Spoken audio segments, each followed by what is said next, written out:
Here we have a sample site that was made in SItecore, and in the following pages we're going to go through the process of how you choose the content and get this site ready for translation. And here you can see the SItecore desktop.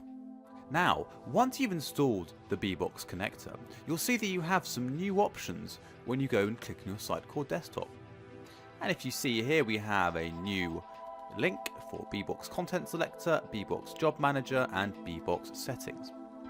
And now I can then begin to manage translations from within the SItecore very easily.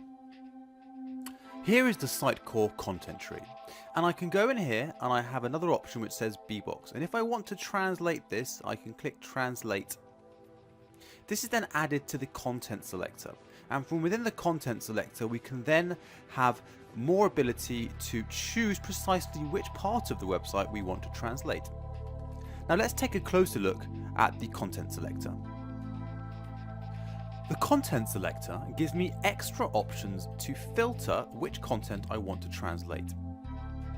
It allows us to filter by target language, by template, and by translation status. For this particular project, we are translating into French and Chinese. And we can then select the entire set of content and add this to the cart so that the translation administrator can further forward this on for translation.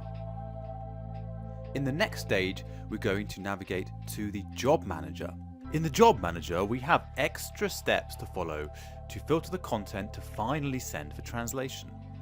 So in the Job Manager, I have various states and translation status. I want to check everything that needs to be sent for translation. So I'm going to select all the content and I'm then going to send to Beebox. A job details page will then open, and in here you can put the name of the project, a delivery date, and any message you would like to send to your translation suppliers. You can choose a date and you can choose a time to keep it very specific. And once the translation is ready, you can click on Check Translation Status. And now we're going to have a look at how your new localized websites will look. So here is the original English website. And now here we can see a French version.